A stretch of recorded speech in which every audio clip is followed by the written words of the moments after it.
powiem, że to nie jest Chromebook, tylko laptop gamingowy, to nie jednemu.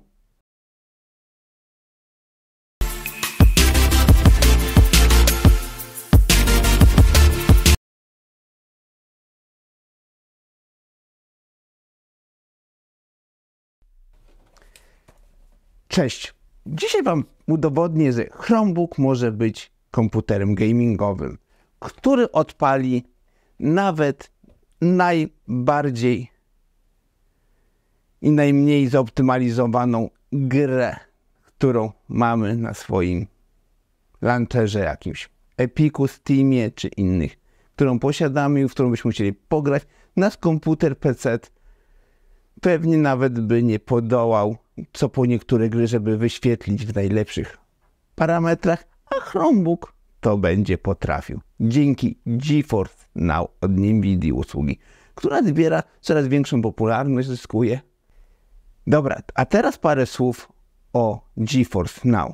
Takiej troszeczkę teorii, żeby Wam przybliżyć, czym dokładnie jest GeForce Now. GeForce Now to usługa strumieniowania gier w chmurze firmy NVIDIA.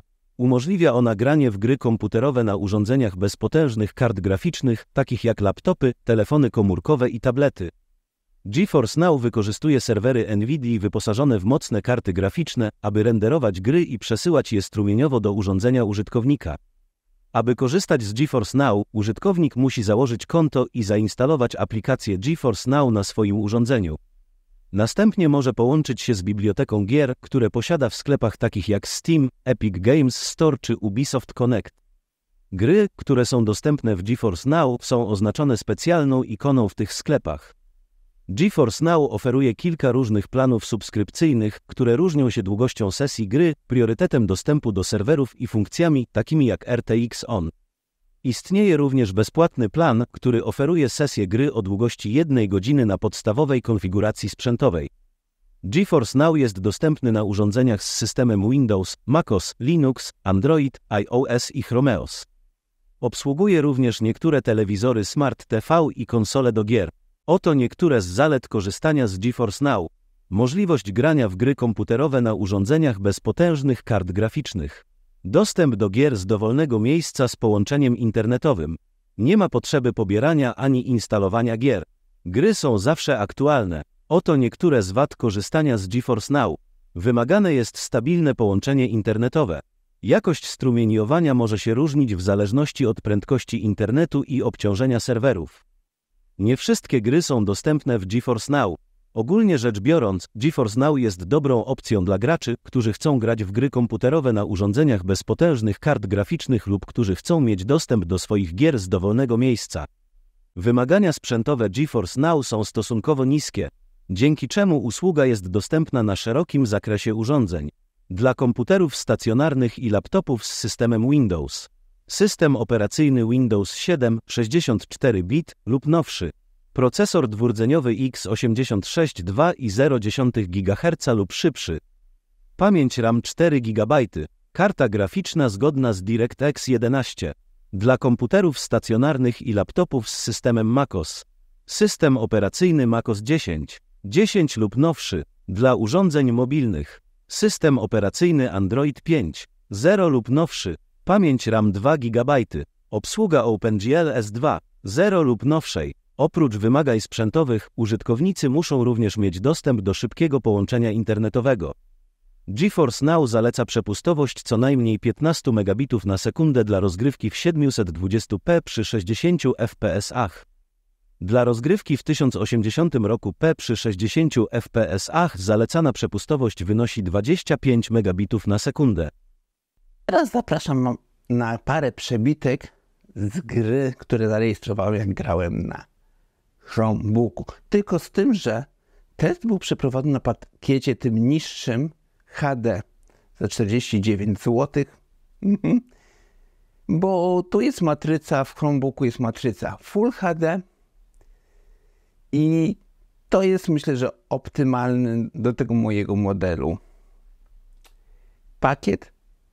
Oczywiście wiadomo, że jest jeszcze Acer Chromebook Gaming wersja, która ma i 7 lub i 5 zamontowaną i troszeczkę lepszy układ graficzny zintegrowany i ona jest filmowana takim jakby właśnie tym, że nadaje się idealnie do GeForce Now.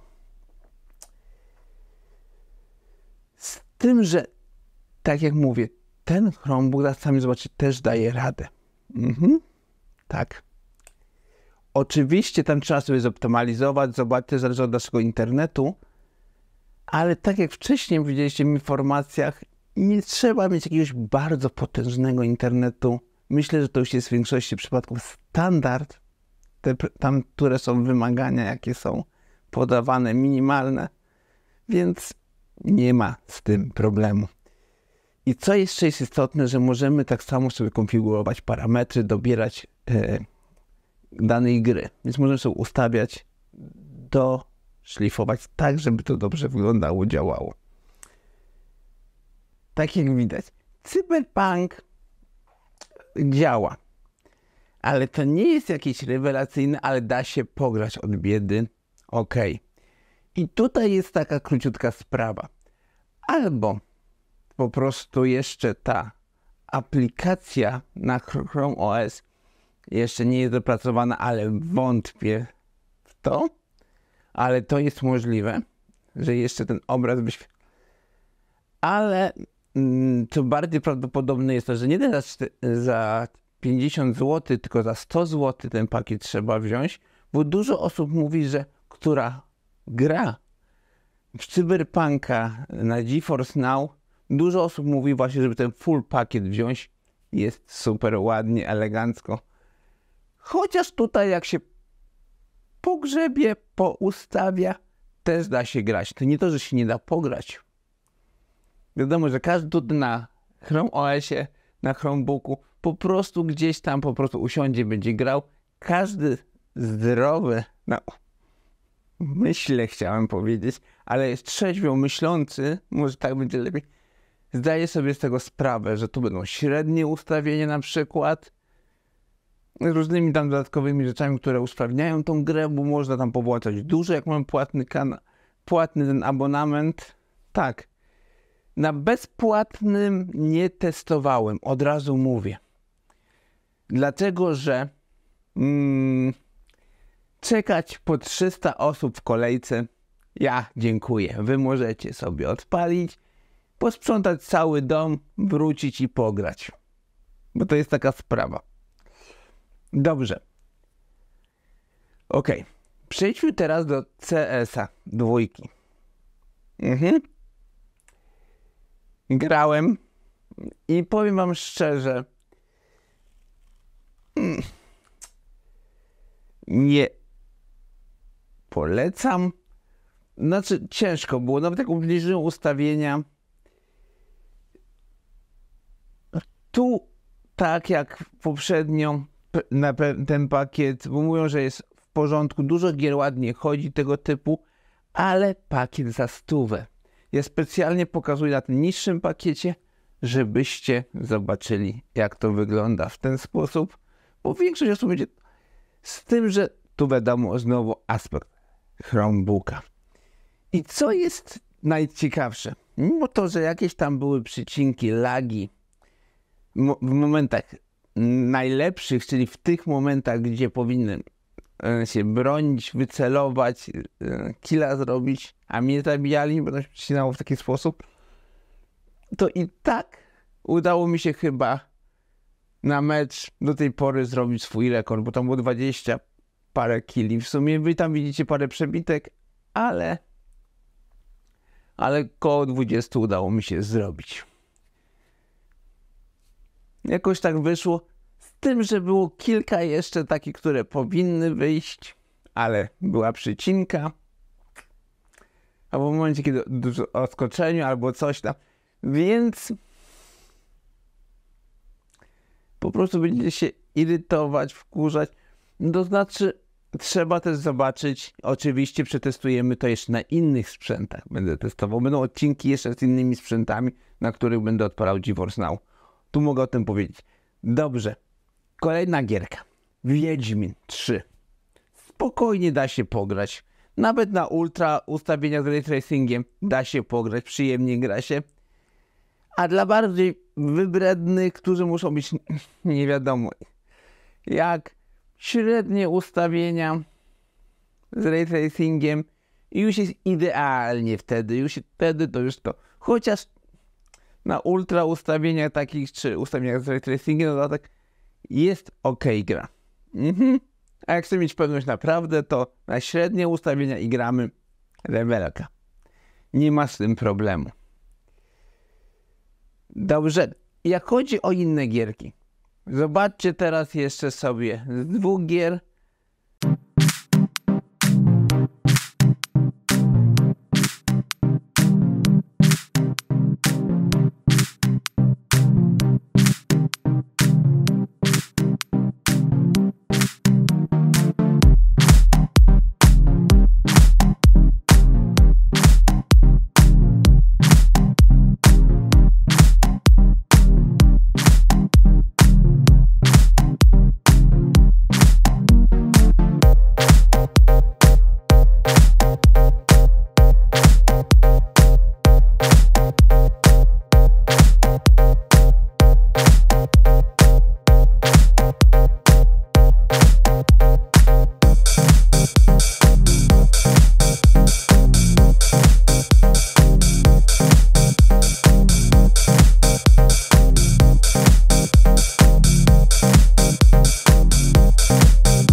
tu ktoś powie, że mało gier przetestowanych.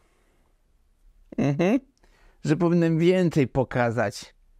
Ten odcinek powinien być 2-godzinny, żeby tu dać mnóstwo gier, żeby to pokazać porządnie. Po co? Ale dla takich osób mam dobrą wiadomość i dla wszystkich.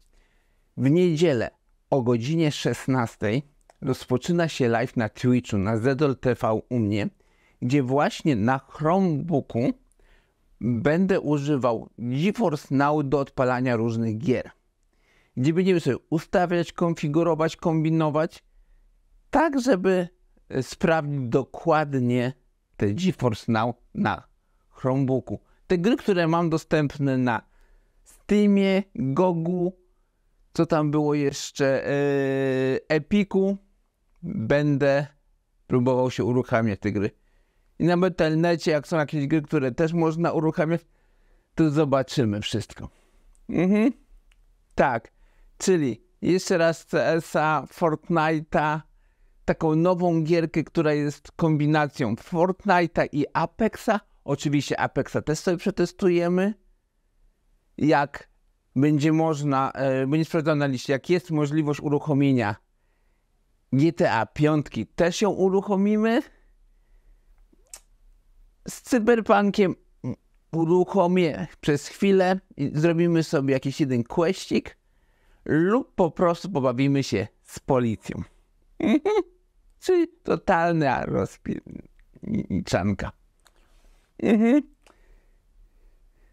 W ten sposób to wygląda. Dobrze. I teraz tak.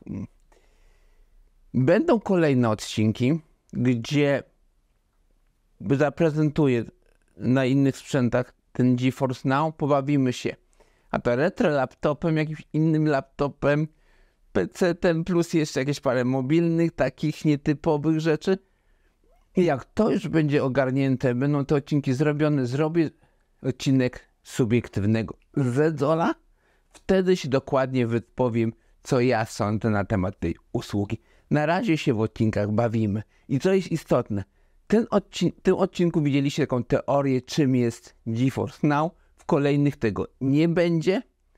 Będę odsyłał po prostu do tego odcinka, żeby tutaj sobie to sprawdzić, zobaczyć. W ten sposób to będzie po prostu wyglądało. Żeby tamte odcinki były poświęcone po prostu testowaniu, pokazaniu wam, jak na danym sprzęcie działa ten GeForce Now na tym najniższym pakiecie, bo to jest istotne. Jak na najniższym będzie wszystko ok, to na najwyższym będzie jeszcze lepiej. Tak. I żeby nie było, testowałem to na monitorze Full HD. Tak. W ten sposób było testowane. Chociaż ten wyższy pakiet już jest 1440p. Obsługuje, jest w porządku. Nawet 4K. Niektórzy tam mówią, że można uruchamiać gry dla tych, którzy chcą więcej. W ten sposób to wygląda. I tutaj się z wami pożegnam. Pamiętajcie o tym live'ie. Zapraszam was serdecznie. Zezol TV na Twitchu. No dosyć często tam streamuję. Zostawcie łapy, napiszcie mi w komentarzu, co wy o tym sądzicie. I naprawdę spokojnie. Po pierwsze, dopiero od niedawna jest ta aplikacja na Chromebooki. Trzeba powiedzieć, że to jest Chromebook, to się rozwija się dopiero. Nvidia na pewno będzie optymalizowała też tą aplikację, żeby to było dobrze. Ale z drugiej strony, co jest ważne, właśnie teraz podkreślę, to nie jest sprawa raczej streamowania na Chrome OS-a i Chromebooka i wyświetlania tych gier przez Chromebooka. Bo procesor na 40%, 70% działał, więc tu nie było problemu. Więc prawdopodobnie po prostu te lepsze gierki, które byśmy chcieli, to warto by było po prostu korzystać z tej usługi za 100 zł. Jak te odcinki będą się ładnie, ta cała seria się wyświetli ładnie, będzie na to zainteresowanie, to kiedyś sobie zrobię taki odcinek, gdzie to sprawdzę za 100 zł, za jakieś 2-3 miesiące, jak już te odcinki to zobaczę, że się ładnie wyświetlają i zrobimy sobie takiego live'a, kiedy się zapowiem, gdzie przetestujemy dokładnie tą usługę. Tylko fajnie by było mieć jakiś monitorek już wtedy 144, tak, już są 2K, rozdzielczość przynajmniej, albo 4K i wtedy dokładnie dać już do pieca. Na moim PC-cie odpalić, co już tak porządnie zrobić, ale to są takie gdybania na przyszłość. Na razie, cześć, pa.